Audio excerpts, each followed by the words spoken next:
புதுவை மக்களே, உங்க friends and relatives பாண்டிச்சேரியில ஸ்டே பண்றதுக்கு ஹோட்டல் ரூம்ஸ் பார்த்துட்டு இருக்கீங்களா? ஹோட்டல் செலவை நினைச்சு ரொம்ப கவலைப்படுறீங்களா? இனி அந்த கவலை உங்களுக்கு வேண்டாம். நாம மூலகுளம் KFC பக்கத்துல இருக்கிற யாஷ் வில்லா. இந்த 3 BHK வில்லால AC TV அட்டாச்ட் பாத்ரூம்னு ஃபுல்லி ஃபர்னிஷ் ஆகி கார் பார்க்கிங் வசதியோட உங்க பட்ஜெட்டுக்கு ஏத்த மாதிரி இருக்கு. உடனடியா 9952421750 இந்த நம்பருக்கு கால் பண்ணி உங்க ஸ்டேவை புக் பண்ணிக்கோங்க. Yash villa, Kundasale main road, மேரி உழவர்கரை, புதுச்சேரி.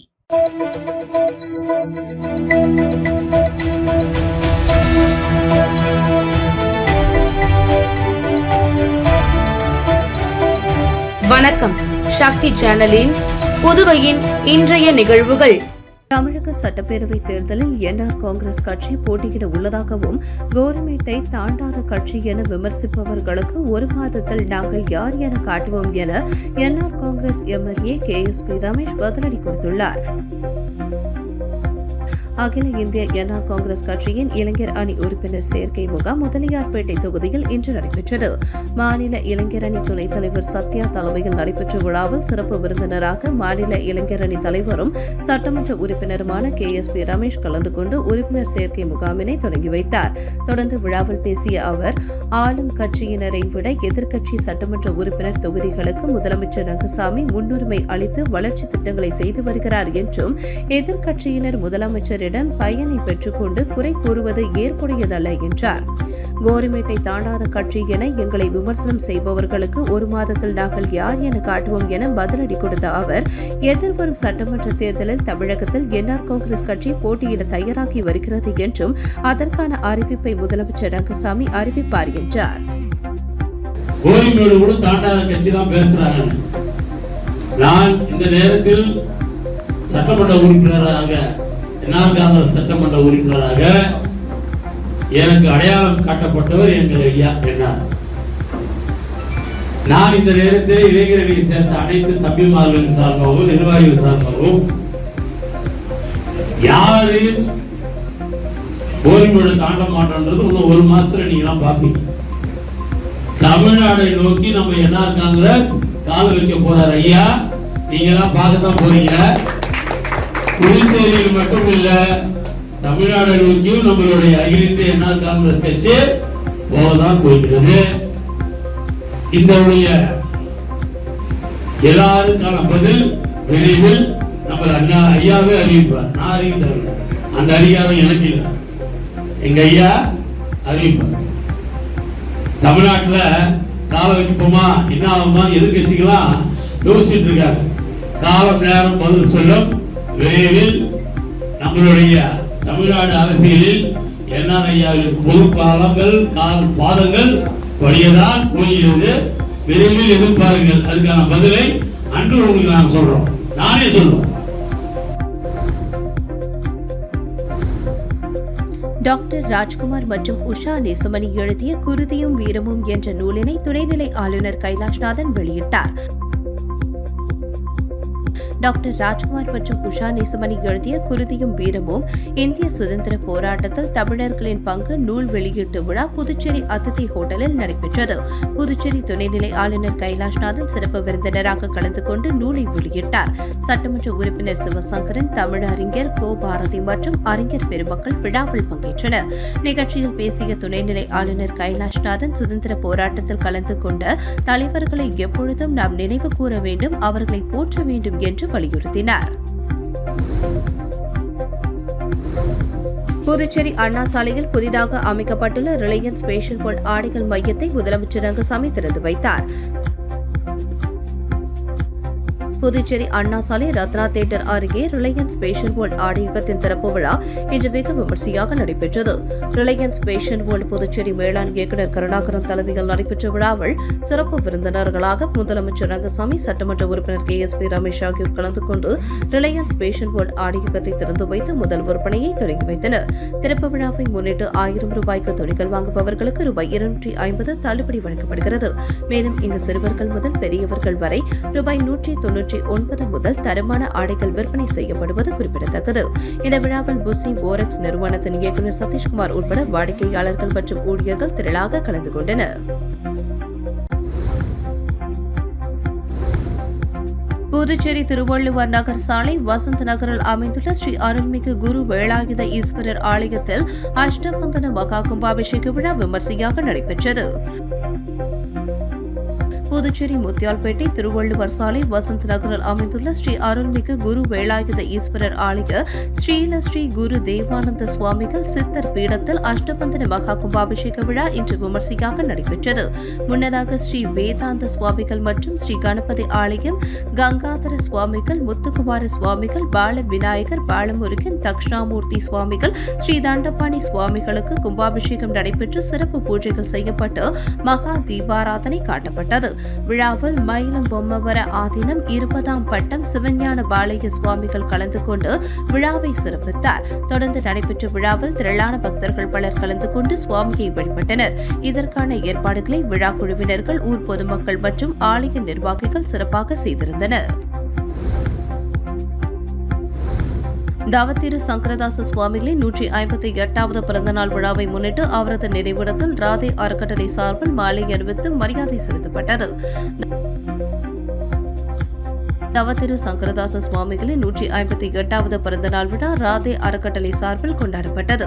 இதனையொட்டி கருவடிக்குப்பம் எடுக்காட்டில் அமைந்துள்ள நாடக தந்தை சங்கரதாஸ் சுவாமிகளின் நினைவிடத்தில் அவரது திருவுருவ சிலைக்கு ராதே அறக்கட்டளை சார்பில் மாலை அணிவித்து மரியாதை செலுத்தப்பட்டது. விழாவிற்கு தமிழ் மாமணி சொல்லாய்வு செல்வர் வேல்முருகன் தலைமை வகித்தார். புதுவை தமிழ் நெஞ்ச நூலகர் அரசேந்திரன், சிவ இளங்கோ முன்னிலை வகித்தனர். தீந்தமிழ் தென்றல் கோவிந்தராசு வரவேற்புரை நிகழ்த்தினார்.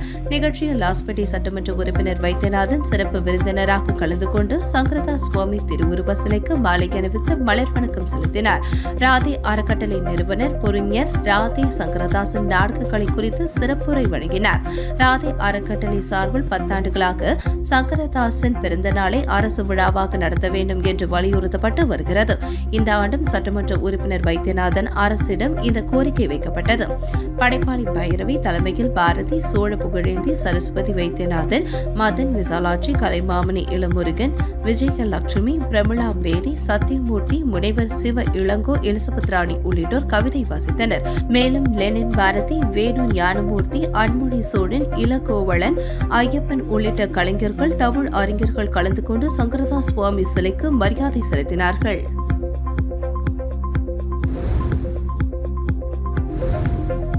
புதுச்சேரி முருங்கப்பாக்கத்தில் குடிநீர் குழாய் உடைந்து தண்ணீர் விரயமாகும் வீடியோ சமூக வலைதளத்தில் வைரலானது. புதுச்சேரி கடலூர் சாலை முருங்கப்பாக்கம் 4 முனை சந்திப்பு பகுதி வழியாக செல்லும் குடிநீர் குழாய் நேற்று இரவு 8 மணி அளவில் உடைந்து சாலை முழுவதும் தண்ணீர் ஓடியது. இதுகுறித்து அப்பகுதி மக்கள் பொதுப்பணித்துறை அமைச்சருக்கு தகவல் தெரிவித்தனர். அமைச்சர் பொதுப்பணித்துறை அதிகாரிகளுக்கு தகவல் தெரிவித்து உடனே சரி செய்ய உத்தரவிட்டார். அதன் பேரில் பொதுப்பணித்துறை அதிகாரிகள் விரைந்து சென்று குடிநீர் குழாயினை சரி செய்தனர். இதனிடையே குடிநீர் குழாய் உடைந்து சாலையில் தண்ணீர் ஓடும் வீடியோ சமூக வலைதளத்தில் வைரலானது.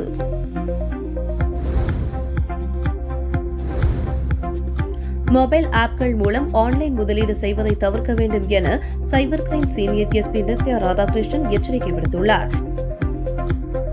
இது தொடர்பாக அவர் வெளியிட்டுள்ள செய்திக்குறிப்பில், ஆன்லைனில் வரும் விளம்பரத்தை நம்பி யாரும் மொபைல் ஆப்களில் முதலீடு செய்து பணத்தை ஏமாற வேண்டாம். பெரும்பாலும் இதுபோன்ற மோசடி ஆப்கள் வெளிநாட்டில் இருந்து இயக்கப்படுகிறது. கடந்த சில மாதங்களாக இதுபோன்ற பல்வேறு ஆப்களில் மக்கள் முதலீடு செய்து பல கோடி ரூபாய் இழந்து வருவது தெரிந்தும் அதிக லாபத்திற்கு ஆசைப்பட்டு மக்கள் மீண்டும் மீண்டும் பணத்தை முதலீடு செய்து இழந்து வருவது தொடர்கதையாக உள்ளது. ஆகவே மொபைல் ஆப்கள் மூலம் ஆன்லைன் முதலீடு செய்வதை தவிர்க்க வேண்டும் என்றார். ஆட்டோவில் சென்று பள்ளி மாணவிக்கு பாலியல் தொல்லை கொடுத்த டிரைவரை போலீசார் கைது செய்தனர். தவளகுப்பத்தை சேர்ந்தவர் பாலமுரளி, 29, சொந்தமாக ஆட்டோ ஓட்டி வருகிறார்.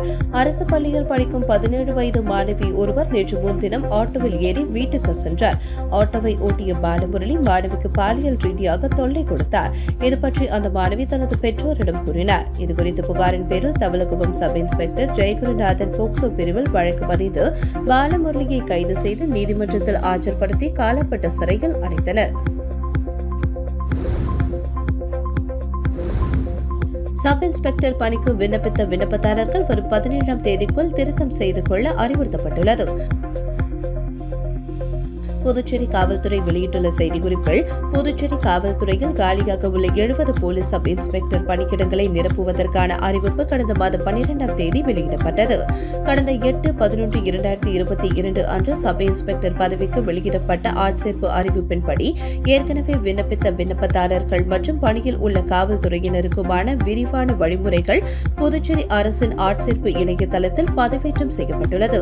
எனவே மேற்கண்ட விண்ணப்பதாரர்கள் தங்கள் சாதி, தகவல் தொடர்புக்கான குடியிருப்பு முகவரி, நிரந்தர முகவரி, தொலைபேசி எண் மற்றும் மின்னஞ்சல் முகவரி போன்றவற்றில் ஏதேனும் திருத்தம் செய்ய வேண்டும் எனில் வரும் 6ஆம் தேதி காலை 10 மணி முதல் வரும் 17ஆம் தேதி மாலை 3 மணி வரை திருத்தம் செய்து கொள்ளலாம்.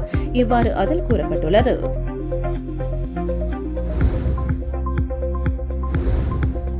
மின்துறை தனியார் மையத்தை கண்டித்து வரும் 8ஆம் தேதி இந்தியா கூட்டணி சார்பில் ஊர்வலம் நடத்தப்படும் என முன்னாள் முதலமைச்சர் நாராயணசாமி தெரிவித்தார். இது தொடர்பாக செய்தியாளர்களிடம் பேசிய அவர், இந்தியா கூட்டணி சார்பில் வரும் 8ஆம் தேதி மின்துறை தனியார் மையத்தை கண்டித்தும் மின்துறை அரசிடமே இருக்க வலியுறுத்தியும் காமராஜர் சிலையில் இருந்து ஊர்வலம் நடத்தப்படும். கவர்னர் சமீப காலமாக பாஜக நிர்வாகிகளை தொடர்ந்து சந்தித்து வருவதில் என்ன பின்னணி இருக்கிறது என்பது தெரியவில்லை. கவர்னர் என்பவர் இந்திய அரசியலமைப்பு சாசனப்படி எந்த அரசியல் கட்சிக்கும் அரசியலுக்கும் சம்பந்தம் இல்லாதவர். ஆகையால் கவர்னர் மாநில வளர்ச்சியில் கவனம் செலுத்த வேண்டும். மத்திய அரசிடம் இருந்து நிறைய நிதியை பெற்று மாநில வளர்ச்சிக்கு ஒத்துழைக்க வேண்டும் என்றார். புதுச்சேரியில் 5 பேர் சைபர் மோசடி கும்பலிடம் ரூபாய் 1.15 லட்சம் இழந்துள்ளனர். வைத்துக்குப்பத்தை சேர்ந்த நபரை பேஸ்புக் மற்றும் வாட்ஸ்அப் மூலம் தொடர்பு கொண்டு மர்ம நபர் நட்பாக பேசி பழகியுள்ளார். பின் அதிக மதிப்புமிக்க பொருள் ஒன்றை பார்சலில் அனுப்புவதாகவும் அதனை பணம் கொடுத்து பெற்றுக் கொள்ளும்படி தெரிவித்தார். இதையடுத்து சில தினங்களுக்கு பின் அவரது வீட்டிற்கு வந்த பார்சலை ரூபாய் 93,500 செலுத்தி பெற்றார். ஆனால் பார்சலில் மர்ம நபர் தெரிவித்த பொருள் இல்லை. அதன் பிறகே மோசடி கும்பலிடம் பணத்தை இழந்தது தெரியவந்தது. இதேபோல் அரியாங்குப்பத்தை சேர்ந்தவர் 11,300, லாஸ்பேட்டையை சேர்ந்தவர் 5,000 மற்றும் 4,000, கரிக்கலாம்பாக்கத்தை சேர்ந்தவர் 2,000 என 5 பேர் மோசடி கும்பலிடம் 1,15,800 ரூபாய் ஏமாந்துள்ளனர். இதுகுறித்த புகாரின் பேரில் சைபர் கிரைம் போலீசார் வழக்கு பதிந்து விசாரித்து வருகின்றனர். முத்தியால்பேட்டை போலீஸ் நிலையத்தில் நடந்த மக்கள் மன்றம் நிகழ்ச்சியில் சீனியர் எஸ்பி கலைவாணன் பொதுமக்களிடம் குறைகளை கேட்டறிந்தார். புதுச்சேரி போலீஸ் நிலையங்களில் மக்களிடம் நேரடியாக குறைகளை கேட்டறிந்து நிவர்த்தி செய்யும் வகையில் மக்கள் மன்றம் நிகழ்ச்சி நடந்து வருகிறது. முத்தியால்பேட்டை போலீஸ் நிலையத்தில் நடந்த மக்கள் மன்றம் நிகழ்ச்சியில் சீனியர் எஸ்பி கலைவாணன் பொதுமக்களிடம் குறைகளை கேட்டறிந்து உடனடியாக அதனை நிவர்த்தி செய்யும் நடவடிக்கை மேற்கொண்டனர். இதேபோல் நெட்டப்பாக்கத்தில் மேற்கு எஸ்பி சுப்பிரமணியன், தன்வந்திரி நகரில் வடக்கு எஸ்பி ரகுநாயகம், பாகூரில் தெற்கு எஸ்பி செல்வம், போக்குவரத்து போலீஸ் நிலையத்தில் எஸ்பி ரச்சனா சிங் ஆகியோர் பொதுமக்களிடம் குறைகளை கேட்டறிந்து நிவர்த்தி செய்தனர். இதில் பொதுமக்களிடம் இருந்து 54 புகார்கள் பெறப்பட்டு 36 புகார்களுக்கு உடனடியாக நடவடிக்கை எடுக்கப்பட்டது. நிலுவையில் உள்ள புகார்களுக்கு விரைவாக நடவடிக்கை எடுக்க நிலைய அதிகாரிகளுக்கு எஸ்பிக்கள் உத்தரவிட்டனர்.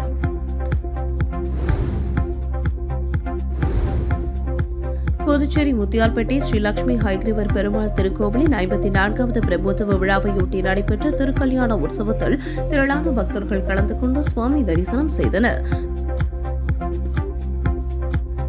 புதுச்சேரி முத்தியால்பேட்டை ராமகிருஷ்ணா நகர் பகுதியில் அமைந்துள்ளது ஸ்ரீ லட்சுமி ஹைகிரீவ திருக்கோவில். இந்த திருக்கோவிலில் எழுந்தருளியுள்ள ஸ்ரீ லட்சுமி ஹைகிரீவ பெருமாளுக்கு 54வது பிரம்மோற்சவ விழா கடந்த 27ஆம் தேதி கொடியேற்றத்துடன் தொடங்கியது. தொடர்ந்து அலங்கரிக்கப்பட்ட ஹயகிரீவ பெருமாளுக்கு நாள்தோறும் சிறப்பு அபிஷேகங்கள் செய்யப்பட்டு பல்வேறு வாகனங்களில் வீதியுலா நடைபெற்று வந்தது. தொடர்ந்து முக்கிய நிகழ்வான திருக்கல்யாணம் வைபவம் நடைபெற்றது. இதில் ஸ்ரீ லட்சுமி ஹைகிரீவர் மற்றும் நரசிம்மர் மலர்களால் அலங்கரித்து சிறப்பு அலங்காரத்தில் எழுந்தருளி பக்தர்களுக்கு அருள்பாலித்தார். பின்னர் சுவாமிக்கு மகா தீபாராதனை காண்பிக்கப்பட்டது. இதில் திரளான பக்தர்கள் கலந்து கொண்டு சுவாமி தரிசனம் செய்தனர். உங்கள் சக்தி சேனலின் புதுவையின் அன்றாட நிகழ்வுகளை உடனுக்குடன் தெரிந்து கொள்ள சக்தி சேனல் புதுச்சேரி யூடியூப் சேனலை சப்ஸ்கிரைப் செய்து கொள்ளுங்கள். மறக்காமல் பெல் பட்டனையும் கிளிக் பண்ணுங்க, ஷேர் பண்ணுங்க, லைக் பண்ணுங்க. உங்கள் சக்தி சேனல்.